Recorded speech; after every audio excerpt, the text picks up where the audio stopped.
Hey everybody, welcome to or welcome back to Follow the Moon Rabbit Unscripted. This is my podcast where we explore the mystical, the spiritual, the taboo, and the unseen. I'm your host, Michelle, your Moon Rabbit non-gaming girly, and today we're talking about the most haunted and the most cursed video games. And I cannot do this subject any justice without bringing in a person that I consider to be a gaming aficionado. So joining me today is my boo, my boyfriend, the gamer, Twitch streamer, and YouTuber, No Sleep Louie. Say hi, boo. Hello. Hello. Tell me, let's tell everybody why I think you are the most intelligent gaming person in the whole wide world. What is your gaming experience? When did it begin?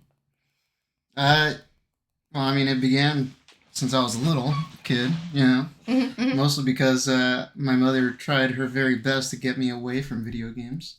So basically, any chance I got, I tried to get my hands on video games and experience it and learn from it. And overall, just find out more about gaming in general, about its stories and how it's made and everything like that. Now, I've noticed in the last 7 years of us being together that you have a gaming type. Like, you have a game type that you like to play. What is that game type that you like to play? Story games. Story-based games. I like criticizing the hell out of it. And thanks to him, I now know how to criticize everything that has story to it. Yeah, you're welcome. Yes, thank you. So, I didn't tell Louie anything other than I'm creating and doing a podcast on haunted, cursed games. I didn't give him the list. I didn't tell him anything beforehand other than I'm going to pluck your brain and you're going to be my expert on this subject. And he said, okay, sure, I'm down. But so, babe, I have a list of the most haunted games and the most cursed games. And I'm going to start with the 18 most haunted games. So you ready? No. Damn. Too bad. So first up, Amnesia, The Dark Descent, 2010. It's a first-person survival horror considered to be the gold standard of modern horror games. What are your thoughts? Absolutely. Yeah? It skyrocketed PewDiePie's career. That's for damn sure. Right up there with Happy Wheels. And it's a staple of horror games. It gave a lot of inspiration towards other games like Outlast, and other games of the sorts. So yeah, very much staple of horror games because of its ingenuity of staying away from enemies and keeping track of your rations and all that. It's not the first game to do that, but I believe it's like the first when it comes to horror games. I can't think of any other game that played like that. So would you say it's the mechanics of the game that make it the most? It's the experience. It's the experience because graphics wise, it's an indie game. Okay. So it's not like AAA looking ultra realistic, and the mechanics of it is pretty straightforward and simple. But it's the simplicity that makes it haunting. The best, yeah. Next up, I'm familiar with this. You got to play it. It's PT 2014. The best game no one got to play and the scariest piece of entertainment in any medium created by Hideo Kojima and Guillermo del Toro. I wouldn't say it's like the best horror, but I think it had great potential. It had absolutely great potential. Hideo and Guillermo are just two things I didn't expect to put into a horror game, and did they deliver? Unfortunately, PT was scrapped. Yeah. All we got, and any more information that we got from it was just another trailer. And I think what was most haunting about PT, aside from the fact that the gameplay, because I got to see it played on YouTube, so I got to see other people play it, whereas you actually played it. Yeah. And from what I observed, it's unnerving with how you don't know what the hell is going to be happening. You don't know what's going to come at you next, even though you keep doing the same thing repeatedly, it's still different. It incites that fear of the unknown. Yeah, it really does. And the other thing that I think is haunting is the fact that the trailer got pulled, the game that it was supposed to become got pulled, and so here we have this little nugget of yumminess that nobody will ever get to experience. It's like going to become urban legend. Did PT ever exist? I don't know. Oh, it absolutely did. It will forever be solidified as one of the great disasters. One of the things that I wanted to know was, what's the difference between, and this is off topic, what's the difference between PT/Silent Hills and Silent Hill? Like, is it because there was different, like, is it a different story that it was supposed to be? Is it a different company creation? Like, what was that difference? We have no idea. Oh. PT was just that, a playable teaser. There was not really any information. If there is, I don't know. Mm-hmm. It had Norman Reedus. I'm pretty sure he was a different character altogether, but we don't know anything about it. It just is what it is. That's with Norman Reedus as the main character. We assumed. Yeah, right. And it really sucks because the way that PT played was an experience that we might never get again. Yeah. The closest thing is Death Stranding, but even then, that's just more adventure than it is horror. Yeah. That sucks. Yeah, PT is just one of those things that we'll never experience again.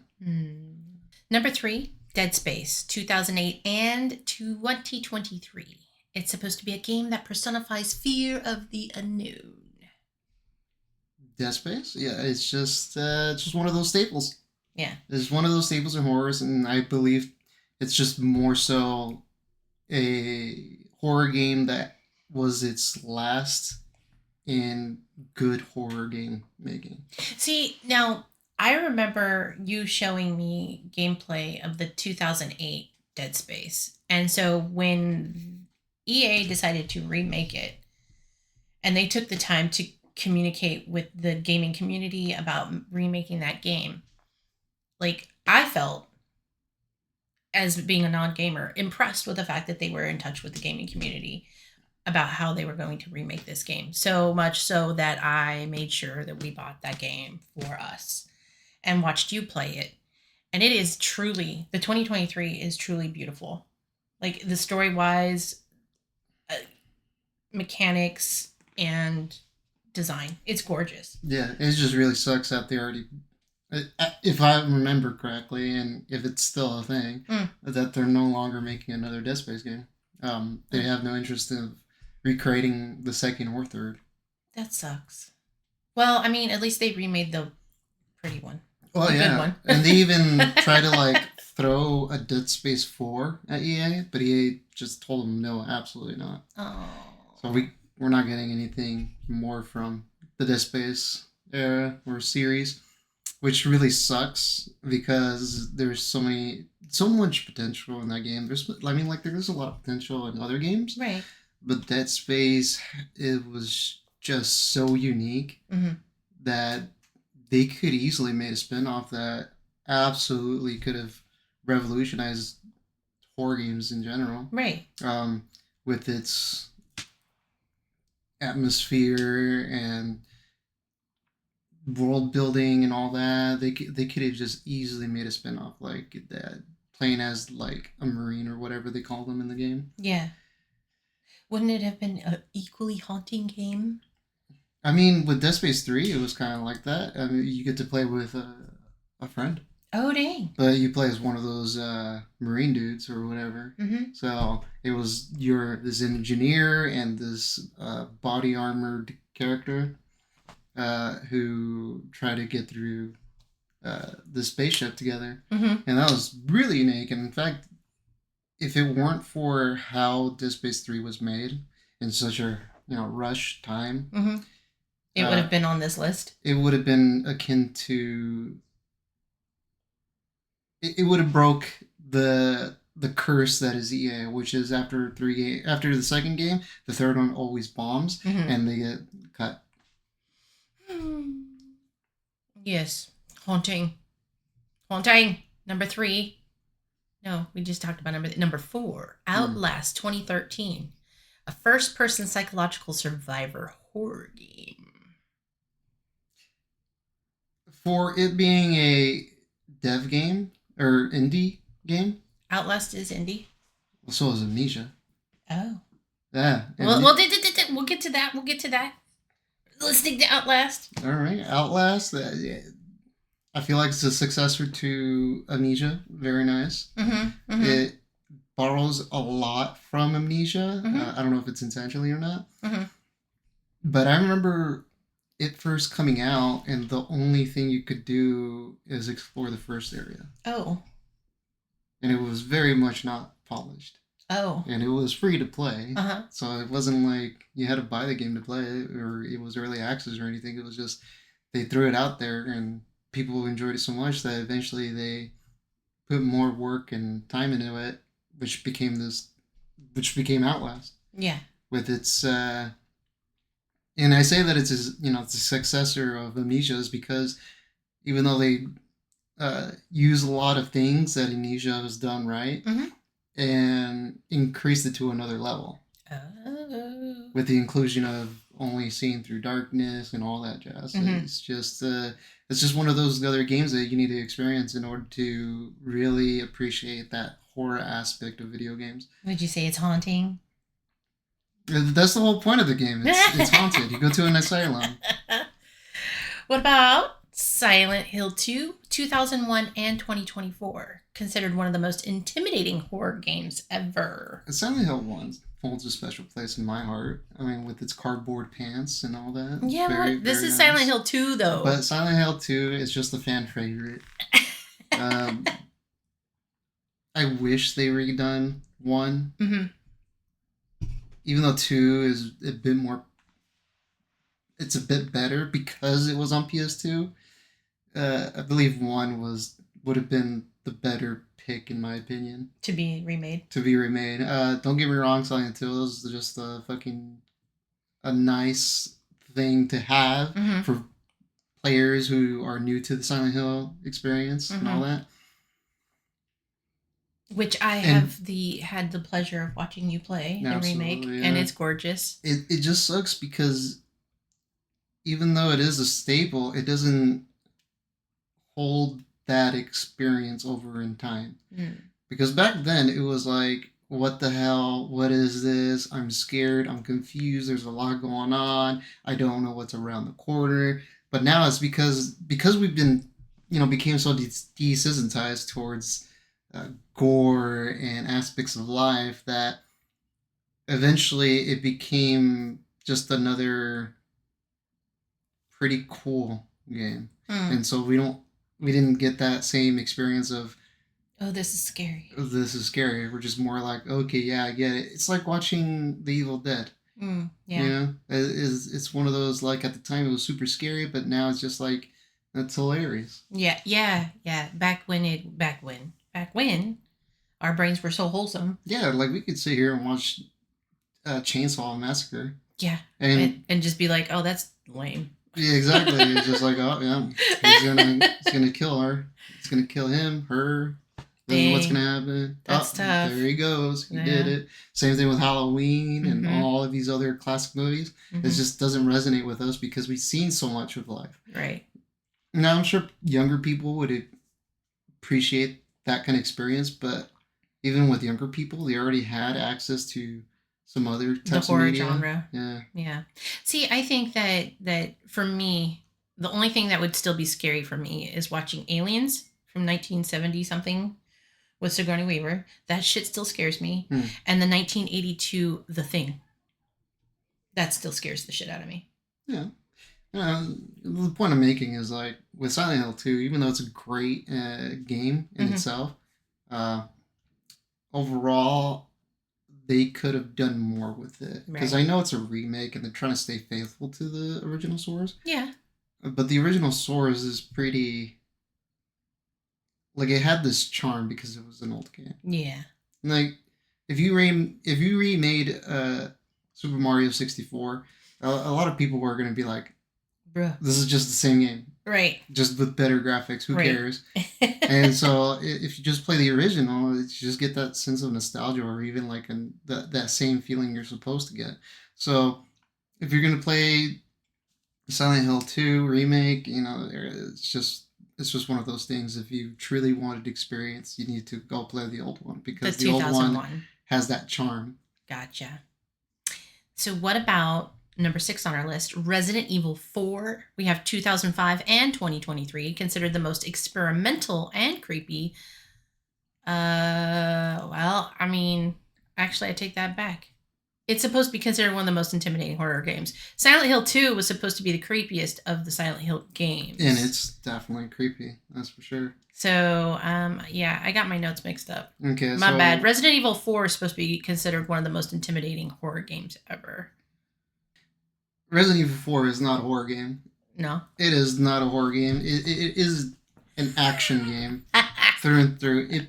It perfects what the quirkiness of Resident Evil, right? Yeah. Resident Evil 1 was very much like, obviously, a new experience because it was this first in its line. Yeah.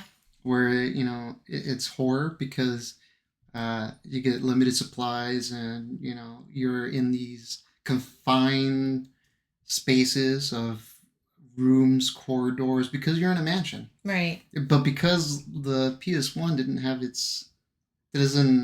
can't produce a lot, can't work with a lot, all these rooms were tiny.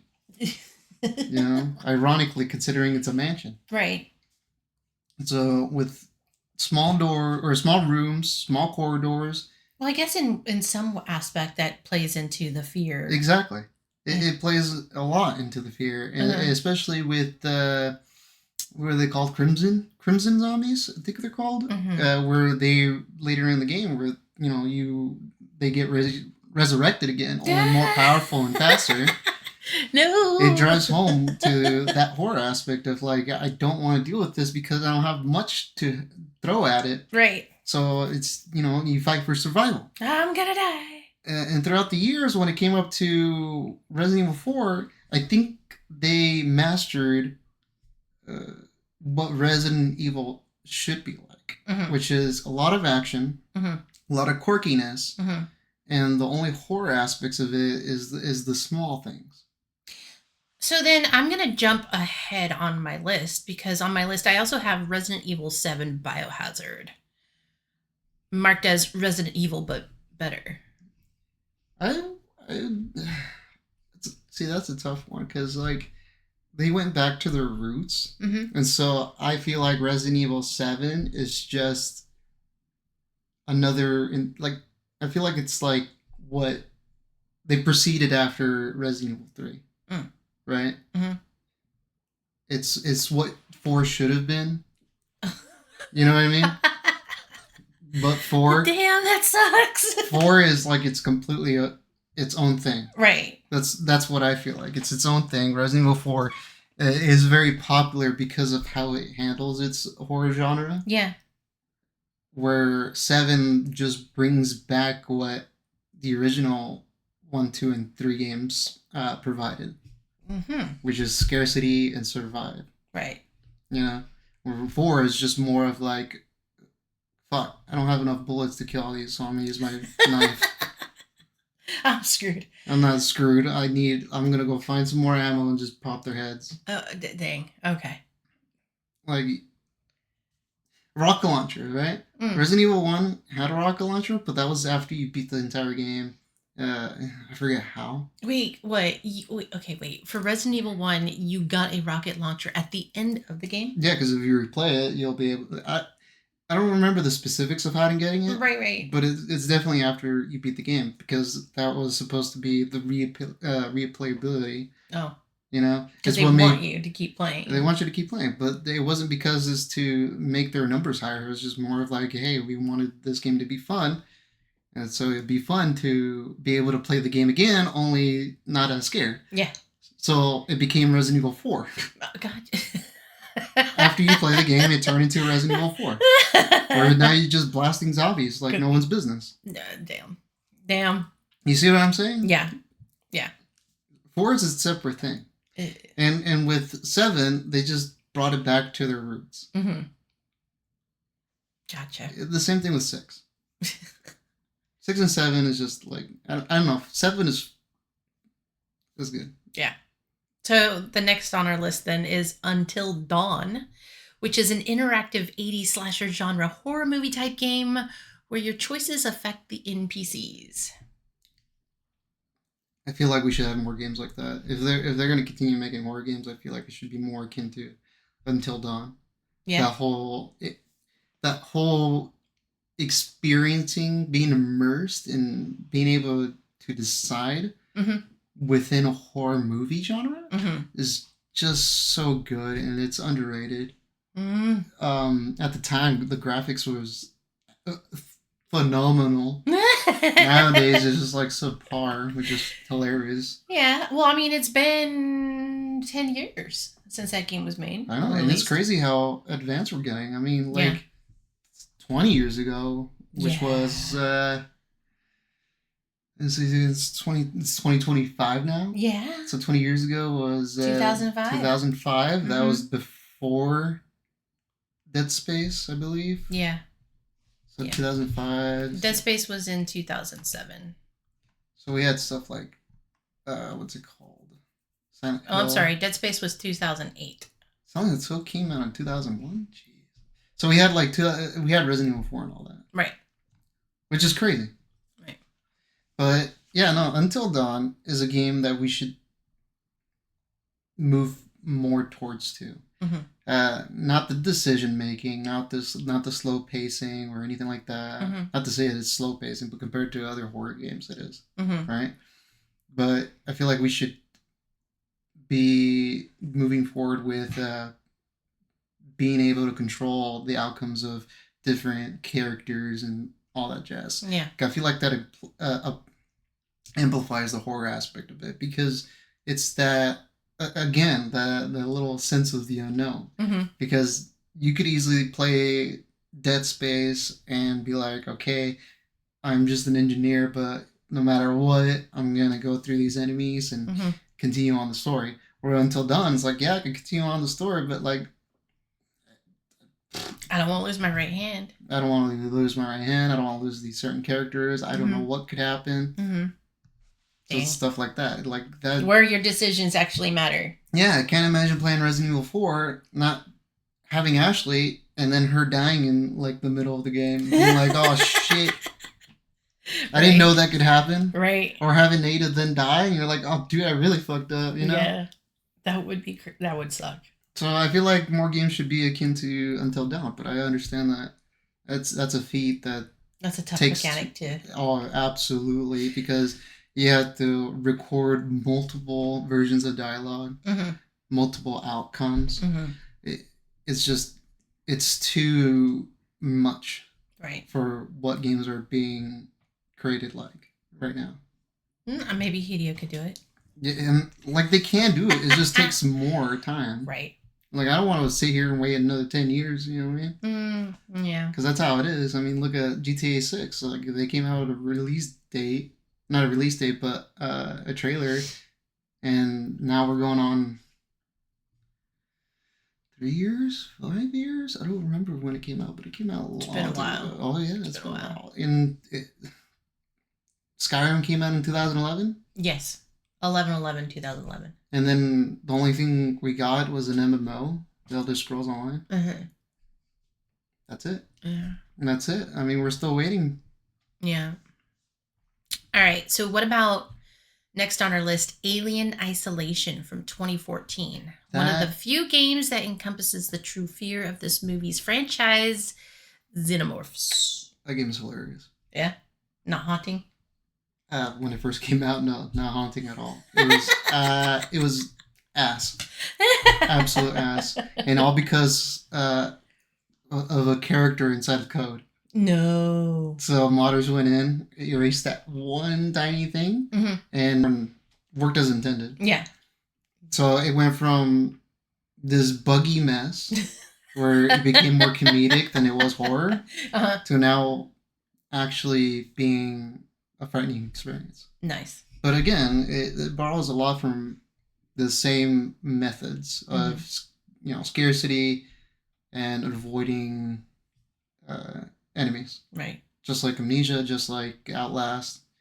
But it's a cool game. It's definitely worth the play. What about Darkwood, 2014? I don't remember playing it. Okay, I don't think I've seen anything of it, actually. Darkwood is a game where you have to survive the darkness. Because there's... it reminded me of... What's that movie called? Night of the Living Dead? Evil Dead? Where the dude and his friends are in the cabin in the middle of freaking nowhere, and they have... Night of the Living Dead. Yeah. So Darkwood is similar in that regard, where you're in a cabin in the middle of nowhere, and there's these creatures attacking the cabin, and you have to do whatever it takes to keep the place lit to survive until the next morning. That'd be dope. Yeah. It came out in 2014. 2014. Yeah. Yeah. First time hearing it. All right. A game that Louis has to play. And I have to play it now, yeah. Next on our list is Eternal Darkness 2014. Top tier psychological masterpiece that takes full advantage of video games mechanics. If you plan on playing or creating a horror game, Eternal Darkness is the first thing to do. Yeah. It's a must. Because of the way it screws with everybody's everything. Yeah, I mean, it's dated, so it doesn't work anymore. Now it's more comedic. Yeah. But it's what horror games should be. You know what I mean? Yeah. Just the idea of it is amazing. I wish we had another game like Eternal Darkness. Absolutely. Like, like how livid would you be if you had that shit on Steam, downloaded it, and it did all that shit to your computer? I would lose my ever-loving mind. Well, on PC it's a bit harder. Yeah. It's a bit harder. I would lose my mind. But yeah, no. At the time, it's just one of those horror games you had to play. Yeah. Nowadays, it's like, yeah, you can play it, but it doesn't have the same effect for obvious reasons. Yeah. It's super dated, but again, horror games, like if Eternal Darkness and Until Dawn had a baby, right? Mm-hmm. It would be just making bank right now. I hear the angels singing praise. Right? Or the devil's laughter. So, okay, next is Fatal Frame 2 Crimson Butterfly. It's a 2003 game and supposedly a photographer's worst nightmare. Yeah, that's an understatement, dude. It was just this little... I played one. I never played two. So I played the first one, and it's scary. Mm-hmm. And yes, it's a photographer's worst nightmare. You know, you have to take pictures of ghosts in order to back them away and stuff like that. And it plays like Resident Evil 1, 2, and 3, where it's like fixed camera angles and all that. Oof. Yeah. So you got these tank controls on top of... no, your fastest run is a light jog. Not even a jog, it's a stride, really. No, thank you. You get a flashlight and all that. But it's a scary game. Yeah? Yeah. Would you consider it haunted?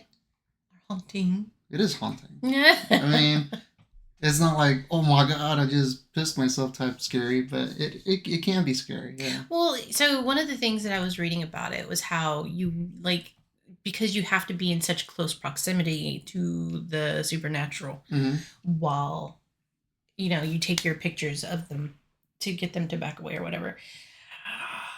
I don't want to be that close to something. I have this thing about things being that close to my face.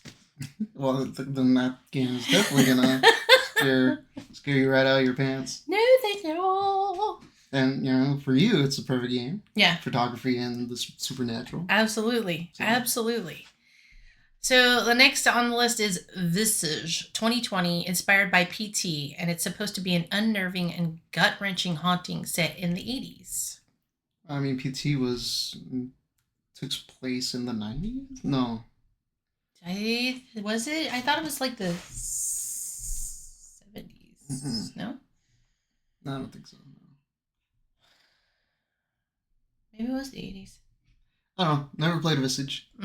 Never seen anything of it. Dang, another game that I found that Louis has to play. Well, I mean, I find that newer horror games don't really do it for you. Do it for me because it's the same formula. They don't work upon it. I mean, the closest would be, you know, Until Dawn. But aside from that, I mean, a lot of games just copy and paste, I guess. I mean, not to say that older games didn't do that. Yeah. But, like, it's been done already, you know, people picking at each other. Yeah. And there hasn't been really new innovations that have been copied and pasted, you know, working upon it. Just like Amnesia and Outlast, where Outlast saw Amnesia and worked upon it to make it even better in its own way. Right. So, yeah, it's not... Newer horror games don't really do it for me. Not because they're bad, but more because it's the same formula over and over again. Yeah. Like, yeah. So it can be good. It's just not for me for that reason. What about Phasmophobia? Phasmophobia? In 2020. It's a ghost hunting game for gamers. That's another game I've yet to play. Yeah. So with that one, the premise is that there's a group, you play with your friends. It's 4 people, and they are going ghost hunting. So I think that would be kind of a cool spin, honestly. That's Slenderman. Yeah, I guess so. We have to go find pages on top of trees while avoiding Slenderman. No, thank you. Again, maybe it's good, especially with the co-op. Right. Is that sort of formula? Maybe it's better. I would have to see for myself. So, not haunting right now, as it stands. It doesn't sound appealing with how you explained it. Yeah. Maybe I'm missing something. I don't know. I don't know. It's listed as one of the most haunting. So, The Clock Tower, 1995, a point-and-click game inspired by Dario Argento films. Yeah. It's I don't know. Clock Tower is one of those games that it inspired a generation.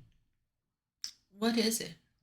I mean, aside from it being a point-and-click game. It's I think, if I remember correctly, it's a murder mystery where you're getting chased by the killer as you're trying to solve who it is. If I remember correctly. Yeah, that is. It's been a while, so I might be wrong. But if I remember correctly, you're getting chased by the killer while you're trying to figure out who the killer is.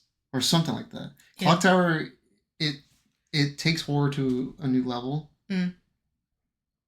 Because it's that aspect of back then where horror was just more of a creepy vibe. Yeah. And sometimes you get that jump scare here and there. Yeah. Where Clock Tower took it to a whole nother level. Where you feel the pressure. Exactly. Oof.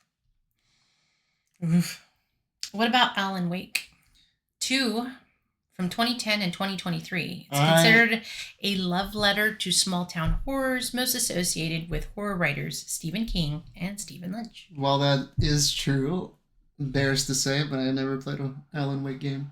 Dang. A lot of people were ecstatic that Alan Wake got its remake. But I never played it. I thought about it, but I just never got around to it. How about Soma from 2015? It's supposed to have scary visuals, expertly executed jump scares, and a soul-stealing ending. So I've heard.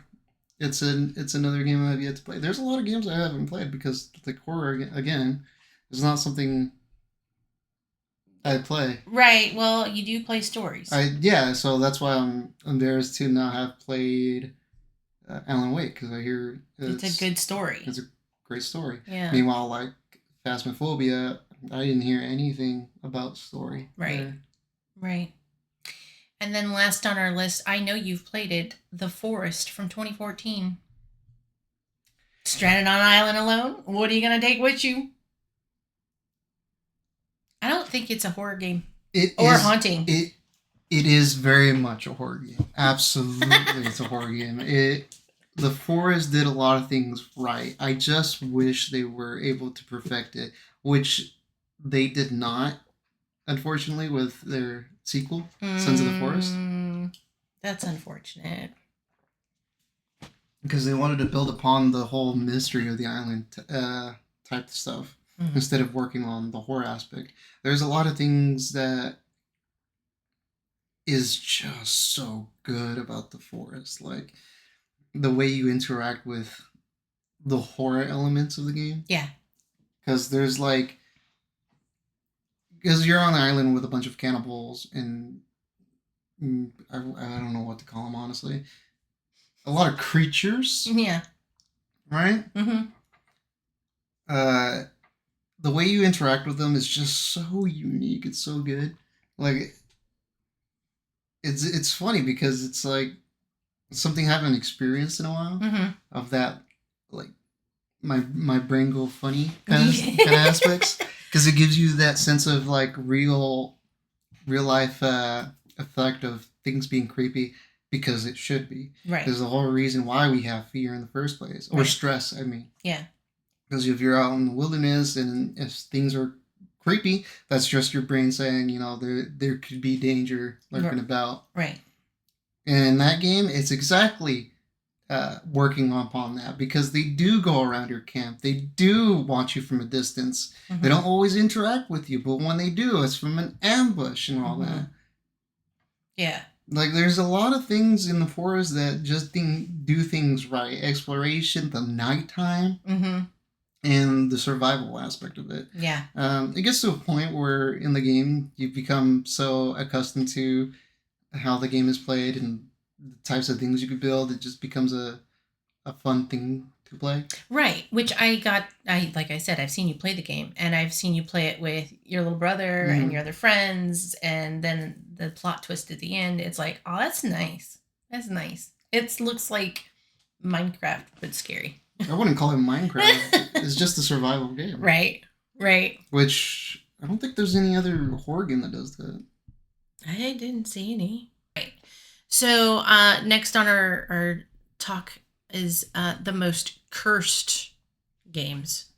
Now, these games have urban legend behind them. And so they're supposed to be real life things that happen if you play the game or whatever. So, are you ready? Okay. There's only 8 of them. The first game is called Berserk. Are you familiar with it? Are we talking about like that Berserk? Or is it something else entirely? It's not the Berserk that you were like the anime. It's an actual game called Berserk. Okay, yeah, no, I have no idea. Okay, so according to legend, if a player manages to reach a certain level, or like if they get the highest score, there's an evil robot called Otto inside the game, and it will come and kill you in real life. And the story originated from the fact that 2 people did coincidentally die around the arcade machine. According to the article from the Chicago Tribune, one person died because they had heart problems, and the other was stabbed during an altercation. Damn. True horror right there. So I can't remember Berserk. Yeah. Maybe I've seen it somewhere. I don't know. Use your phone. Look it up. That's fine. Just Okay. keep going. Okay.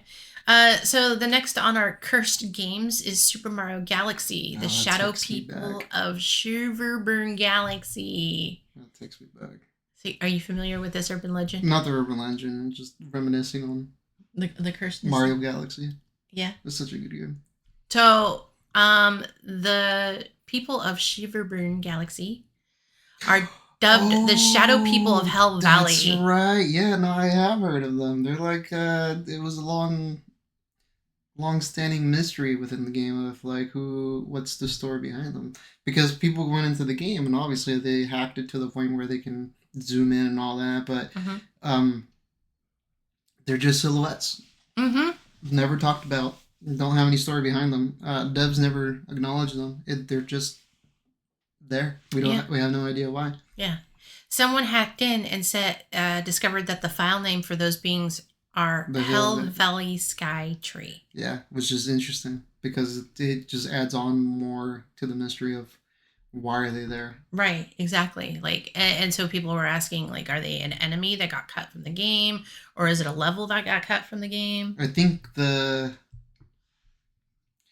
most accepted explanation of it is that they just wanted to add more. What's it called? Wonderment towards the world. Mm-hmm. But I feel like it's just a dev who put it there just to be like, oh, they're going to be questioning about this. Hell Valley Sky We Tree. won't say anything about it. So. They're trees. Trust me, they're trees. The next on our list is a game called Taboo from 1989. So it was an NES tarot card game whose story and urban legend states that the game accurately predicted the death of several of its players with eerily accurate readings. That'd be cool. I never played Turbo, never seen it either. Yeah. I don't remember anything. Look, and I'm from NES generation, so I wish I could have had that game. That would have been fun. It's a tarot card game too. Yeah, I'm sure there's plenty of tarot card games. I'm pretty sure there's nowadays there's a game for everything. Well, yes, there is. I have on Telegram, I have a tarot chat bot. Like I said, there's a thing for everyone. Next on the list of cursed games is The Legend of Zelda, Majora's Mask. Majora. And Ben. Ben Drown. Yeah. Just a creepypasta. Tell me about this story. Yeah, it's a long story, but the basics of it is that the game is possessed by a real life person named Ben who died. But it just turns out to be a really weird, creepy render of Link. Oh. That's creepy. It is creepy because the face is super realistic. And apparently Ben follows you around in the game. Yeah, it's super creepy. It's weird. Oh. Oh, no. Yeah. But this creepypasta became really popular that it became a mod. So, if you wish to play Ben Drown, it's somewhere around there. Oh, no way. Oh, yeah, no. It's super easy. Ew. No, thank you. Ben Drown. Number 5 on our cursed list is Pale Luna. So apparently there is a game called Pale Luna. Okay. And it's a text-based game. However, the legend, the creepypasta around it was done by some person. But the legend is that Pale Luna, being a text-based game, circulated around the San Francisco Bay Area, and it was often reported as a broken and unplayable game. That is until a player named Michael Nevins finally cracked the game that things take a sinister turn. After many hours of trial and error, Pale Luna revealed the coordinates to Lassen Volcanic Park in California. And so with curiosity and a shovel, Michael went to the location and began to dig. What he found was not a treasure. Was it a body? It was a body. Oh, that's gross. Yes. That's unfortunate. Yeah. And then next on our list is the Pokemon Red Blue. Are you familiar with Lavender Town Syndrome? Oh yeah, I'm familiar with it, and it's music too. Yes. Its music was very, very memorable. Okay, so did you actually hear the original music to that game? Yeah. Lavender Town was very distinct. That's the whole point. Did it give you a headache? No. Okay. No, I feel like it just adds on to the creepy factor. Oh, Lavender Town's music makes you go haywire and all that jazz. Right. Gives you seizures and headaches and all that. Oh, it might kill you. Well, so they were saying in 1996 that the players, when they hit Lavender Town, they supposedly were unaliving themselves. Yeah, and you also had to get a copy of a black version of the game too. So it's just one of those like, in order for it to happen, these certain criteria needs to be met, but when it does, it does these things only if you have these criteria met. Otherwise, it just won't do it. So, just one of those. Well, yeah, I heard some guy did the thing. Oh, so if I do it, then the same thing would happen? No, you have to get a particular thing. You know what I mean? So Levator is a great, fascinating creepypasta, though, where your Pokemon actually die. And that inspired the Nuzlocke challenge, I believe, where you could play any Pokemon game and there's a set rules. And one of them being that if your Pokemon faint within battle, then that's it. They're considered dead. Oh. So. Oh. Pretty cool. It's morbid, but it gives you quite the challenge for sure. Right. And next on the list is Minecraft, the Herobrine. Herobrine? Oh my god, that's such an old tale, dude. Herobrine, dude. A classic. Have you seen? Like, have you actually seen? Has anyone? So people claim to have seen it. Yeah. And there's plenty of people who said the only way to see Herobrine is to do these specific things. Right. There's so much. It's like right up there with the Heaven Portal. Right. Where you have to use glowstone and water in order to activate it or some shit like that. Yeah. But Herobrine is one of those classic ones. Yeah. It's so memorable too. Yeah. It's akin to Bigfoot. It's akin to Bigfoot. We talk about it, but we've never seen it. You either have seen it, or it doesn't exist. You know what I mean? Right. There's no in between. There's no bridge connecting that. So I mean, now there's a mod for it. So. Oh, that's awesome. I mean, there's a mod for everything. Honestly, right. Dude. It's slowly becoming a Rule 30. What's it called? Rule 34. Oof. Wow. It's slowly becoming that. Like, if it exists, there's a mod for it. You know what I mean? Yeah, yeah. So for those of you who don't know, Herobrine is a Steve lookalike that's really sinister looking. Oh, no, it is Steve, just with white eyes. Without pupils. Mm. And people have said that they think it's either Notch's brother, which it would have been the creator of Minecraft, a gaming ghost, or the remnants of a disgruntled employee's revenge. Something like that. It's such a classic. Again, it's a Bigfoot. Bigfoot. It's a game glitch. Not even a glitch. It's just Bigfoot. Yeah. People have claimed to see Herobrine and all that. But did you though? And evidence, right? There's evidence. Mm. But directly speaking, it just doesn't exist in the game. Right. Right. That's awesome. It's one of those that you either believe or you don't. And then the last item on our cursed game, I don't know if you've ever heard of this because it's from the 80s. Okay. The game is called Polybius. And so this is an old legend that goes back to the 80s, and it involves a bunch of top-tier cliches, like the Men in Black, psychoactive reactions, secret government research, and yeah. So with this... the story goes that a few of these game cabinets, like arcade cabinets, appeared at a few arcades in Portland, Oregon in the early 80s. And the game proved to be a really popular game to the point where it was like addicting. And there was long lines forming to play the mysterious new game. So soon after those games showed up, there were stories of people... having seizures, hallucinations, night terrors, amnesia, among other things, after playing the game. However, the weirdest part was that there were these men in black coming in late at night and collecting data from the machines each night that had folks dumbfounded. I feel like I vaguely remember this. And then suddenly, a month after, the cabinets were mysteriously gone from the arcades. Mm. Now, people say that, oh, well, we went on Snopes to go look up this urban myth, blah, blah, blah. And of course, Snopes says it's not real. And then there's people who are like, well, yeah, because the government's going to want to say that it's not real because they don't want you knowing that we were doing these things.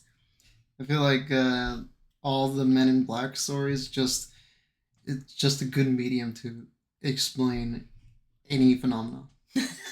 It's one of those scapegoats. Like, You know, like, oh, this happened. Oh yeah, what's your proof? It was the Men in Black. They took it out. They took Oh it yeah. away. Never had, they denied everything. It's But it happened. yeah. And the reason why it's like a really popular thing to say to use in media is that because it could be real. Mm-hmm. You know. So do you know of any cursed games in your experience of playing games? Cursed games? Yeah. Aside from the creepypasta aspect. Oh, like actual urban legends? Mm-hmm. I'm sure there's one.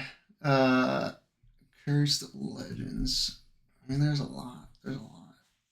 There's so much, but for me myself, I don't really quite remember any legend per se. I know, like, real life things that have happened in the world that don't relate to video games, like the Pokemon episode and all that. But in terms of gaming, I don't think I've ever heard or experienced any legends of video games. You know what I mean? What's the scariest experience you've ever had while playing a video game? Be it like either playing the game and having the scariest moment in the game, or the scariest moment that happened while you were playing a game. Playing the maze game. That's a jump scare. You had to play through the maze, and eventually get jump scared. Oh Jesus! Yeah, it was so scary. I almost shat myself, dude. I ran to my grandma who was in the room and everything. I was such a little kid too. Oh no! I'll tell you what, dude. The flight or fight sense. I was fully on flight. Oh dang! 100 red tear, red fucking tear. That's so sad. You poor little thing. Poor little you. Oh, traumatized. I've never felt so light in my entire life because I was fucking gone. I was gone. I wonder what speed you were really going at that time. Not too fast, dude. I was a kid. I was a little kid. Do you think that there's a possibility that games can carry energy or curses?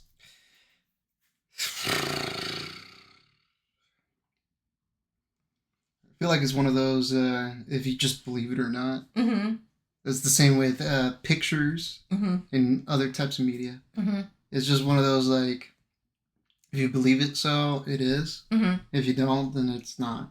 So, yeah, I guess in a way. The same as, like, you know, photos, videos, and other sorts. It's like the ring. Yeah. Yeah. Huh. Yeah. You either believe it or you don't. If you experience it, you're probably not around to prove it. Oh. You know what I mean? Or you're already like in an it's a bit morbid, but that's how I feel. Yeah. Like, oh yeah, no, I've been to hell and back. It was alright. It was cool. Is there a haunted video game story or an urban legend that has stuck with you the most? That stuck with me the most? An urban legend? Yeah. One that stuck with me. I mean, there's Sonic 06, but that's just more for the memes of anything. What's that? Sonic 06. Oh, that's just another classic. It's right up there with Ben Drown. What happened? It's just one of those, like, Sonic is dead and stuff like that. All because it's real in the game that you can access the game to, I believe, you have to do something really specific and it fucking works. Oh, okay.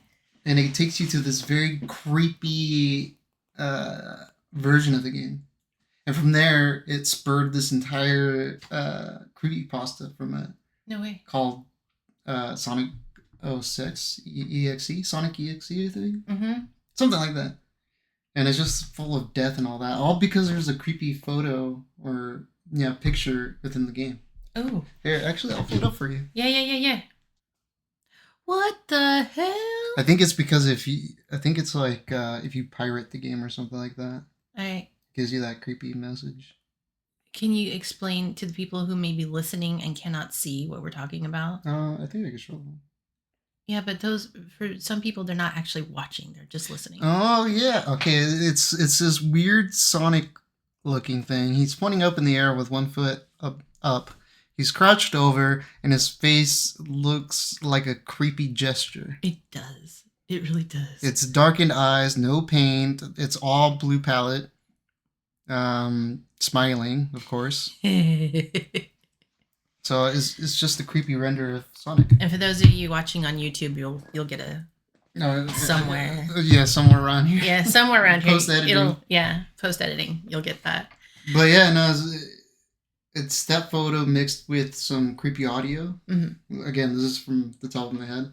Oof. Yeah. Oof. It made this whole creepypasta because of that. It's actually in the game too, so I don't remember what you're supposed to do to get it, but right. It's there. It's there. It's a real thing. So yeah, an addition. Not in Sonic 06, but in Sonic. But the original. in Sonic. Yeah. So if you could investigate one haunted game in real life or one cursed game in real life, which one would you pick and why? I wouldn't mind Herobrine. I would download that mod. Which one? Herobrine from Minecraft. Oh, heck yeah. I like how you chose the safest one. Safest one? Yeah, you'd investigate that in real life. I mean, technically it's not safe. I mean... The same way as Slenderman. It's explosive. Slenderman is supposed to, kill you in real life. Explosion! Now, Herobrine is this intangible being who, stalks you. Oh. How do you not know? It's Herobrine. Because... Yeah, it's this aspiration who follows you around in the game and stalks you. Oh. That's all he does. I mean, more has been added to it, but that's the original intent. Right. So I've seen Herobrine. My game is cursed. What does it do? It stalks me. See, what I saw was that what he does is he leaves a path of destruction and chaos. See, that's just an add-on. Originally, it was just... he follows you around? No, this weird, mysterious being that follows you around and stalks you. Oh, what the fudge? He looks like Steve, but without eyes. That's it. That was the whole intent. That was, the main thing. Okay, now... That we didn't know about this thing that's in the game. Mm-hmm. All we know is that some people have been experiencing it. Oh, I've seen Herobrine, oh my god, what'd he do? It's just saw him on the distance type shit. The fudge? Yeah, it's supposed to be a being that we're not supposed to comprehend and know about, and he just stalks you throughout the game. Mm-mm. It appears very faintly every now and then, corner of your eye type thing. Next time I'm in Minecraft, I'm going to be looking for this guy. That's what most people did. Yeah. But then most people added it onto that myth and legend, whether it's path of destruction, or he does particular things in the game, or ways to summon him, and stuff like that. Yeah, I will Google and see if there's a seed that has him in it. Supposedly there are. I will Google that. Because I want... Now I want to investigate. I want to investigate. I'm down for that. I'm down. Yeah. I just feel like Herobrine is just one of those things that don't exist, only in people's minds. You know what I mean? Sasquatch. Do you think glitches in horror games make them scarier or break the immersion? Oh, absolutely. Yeah?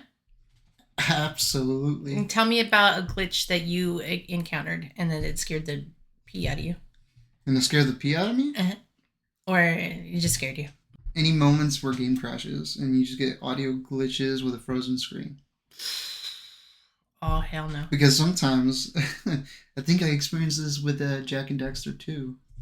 There was or talk. Jak 2, I mean. So with the research that I was doing, they did talk briefly about Jak and Dex. And I was like, huh. And then Yeah, and Jak 2, at the time, I didn't have a memory card. Mm-hmm. So in order to play through it fully, I had to keep this console on throughout the night. Mm-hmm. And until I got back from school or whatever, in order to keep playing it. So I guess the game was running too much. Mm-hmm. And I had the awful experience of the volume being cranked up to 1 million, as well as stuttering from the screen, and in an instant, and eventually just fade to black. No! Oh man, no. That was scary, because I didn't know what was happening. Yeah. I hardly experience glitches, but when I do, they're scary. I wouldn't say scary, but unnerving. Yeah, unnerving. Have you ever felt like a game was trying to send you a message? Like, no, but there's plenty of games where you get that sense of like there's something creepy. There's something going on type deal. Uh-huh. But then it gets explained. So, if a haunted game did exist that could truly alter your reality, would you play it? Absolutely. Why? Because games are meant to be experienced. And what better way to experience it in real life, you know? I might die from it, but you know what? It would be a story to tell if I avail my life to tell it. I survived the reality-changing game. I died, but I lived. I did. So what do you think is more terrifying? A haunted NPC or an unexplained in-game event? In-game event, because that takes me back to... What was that game called that came out for PlayStation 1? It was about a dude who created a game while under the influence of LSD. Oh, jeez. And it's nothing but like creepiness. It's not a horror game. Right. But it's just creepy. He made a game under the influence of LSD and tried to recreate what his dreams were like. Oh, what the fudge? And it's nothing but unnerving things happening within the game. It's Japanese too, so. Which makes it a little bit more unnerving. Yeah, because they're weird. I mean, no offense, but like a lot of the stuff that comes out in Japan is just absolute horror material. Yeah. Well, I mean, they have some of the best horror. Like The Ring as an example. Who else could come up with a creature that comes out your TV? You know what I mean? Yeah. Yeah. And some other weird stuff like there's so much, dude. Oh, let's see. What was the one? The one that goes. The Grudge. Thank you. Oh, it's just called LSD Dream Emulator. That's great. Nice. Or LSD Dem, something like that. See all the stuff right here. Oh my lord. And that. Or that. This or no, that's a thumbnail. But like that. Okay. Yeah, you go. The whole point of the game is that you go through this guy's dreams that was under the influence of LSD, and it's just it's a trip. It's a trip. It's a PS1 game, so if you plan on playing it, it's supposed to be you have to get an emulator or get the actual copy.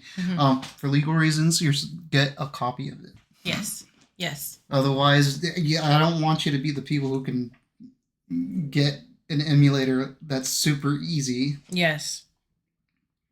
You know, I don't want you getting what's it called?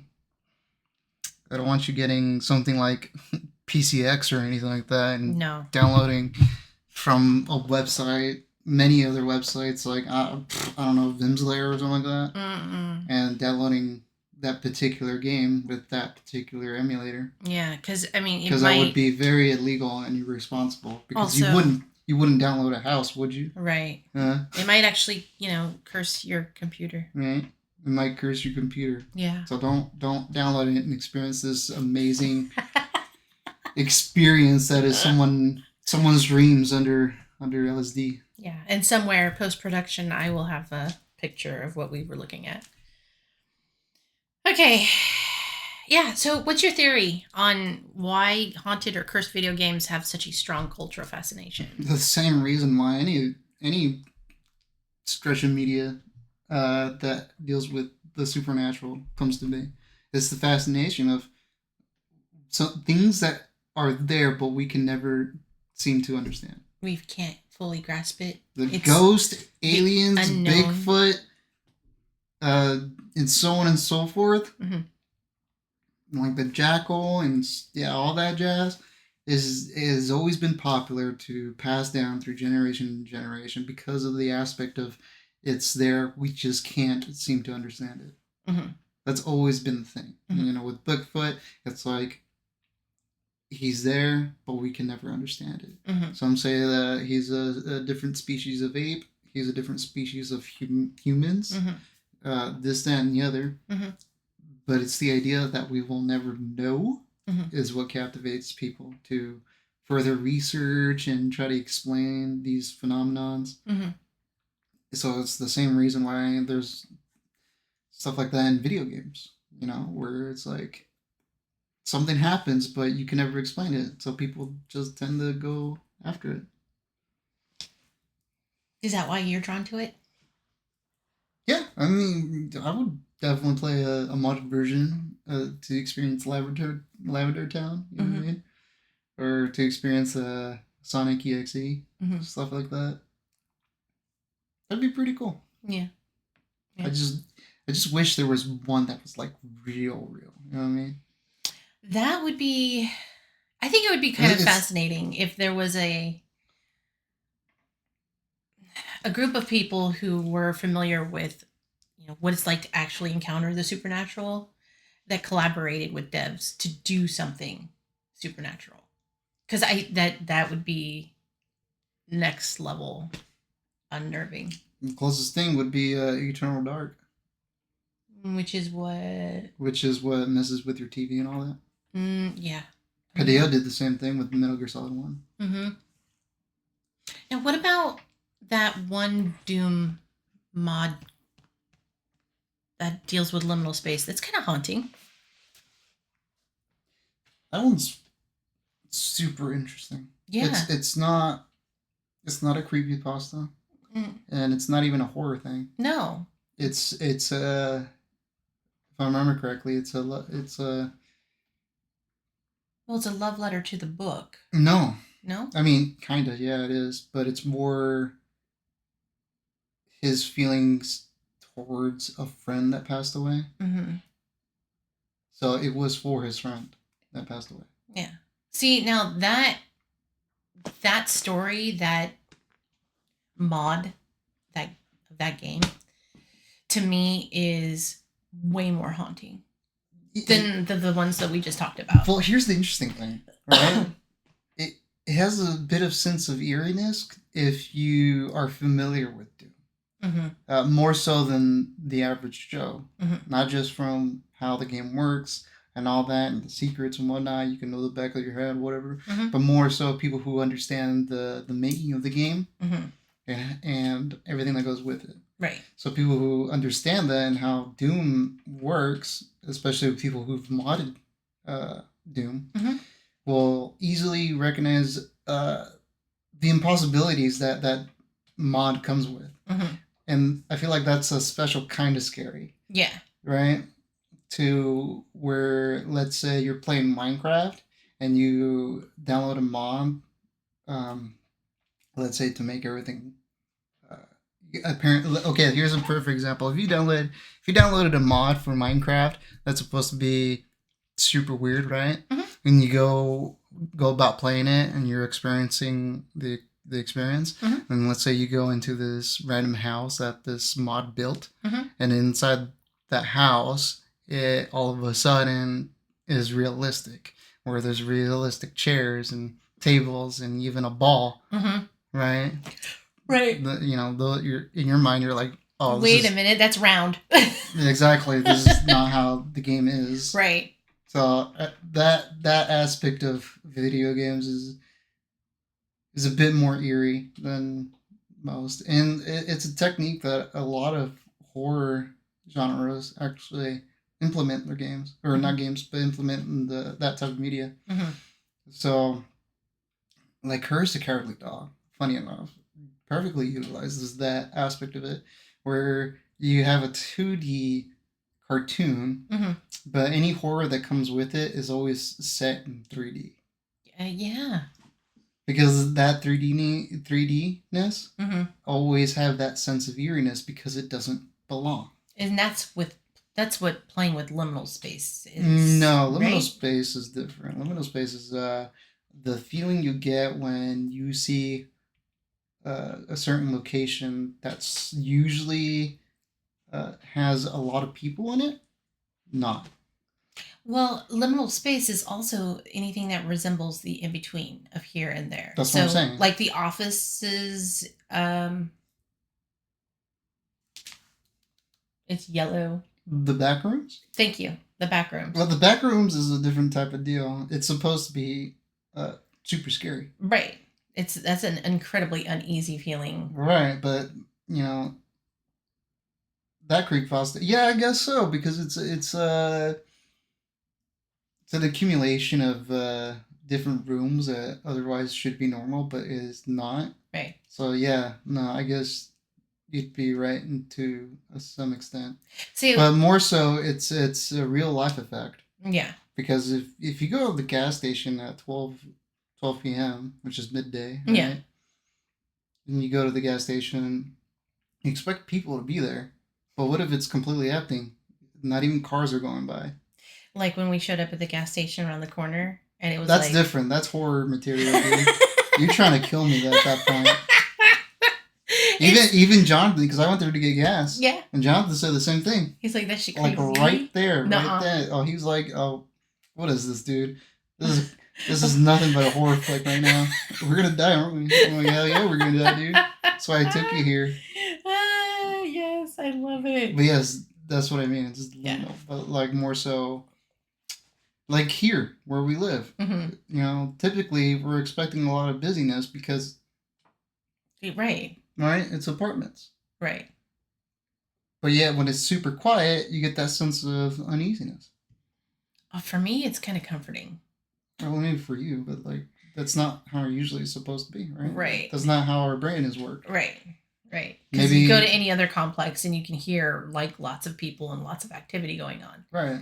But not here. I mean, now we do a bit more. Yeah.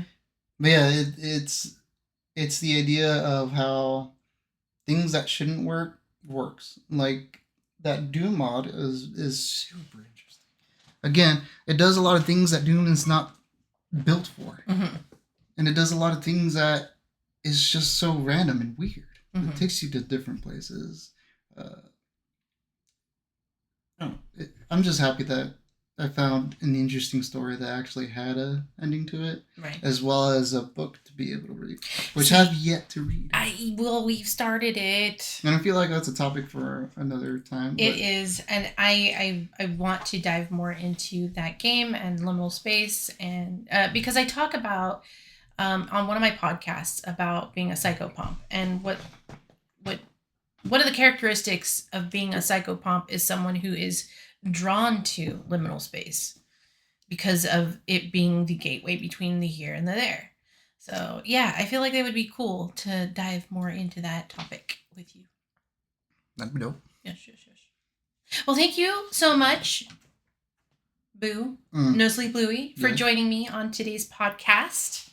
That's all for this week, everybody. I hope you enjoyed this podcast episode. And remember, if you liked it, do the thing. Like, share, subscribe, leave a comment. And until next time, remember, follow the moon, shoot for the stars, and know that you're loved. Bye, besties.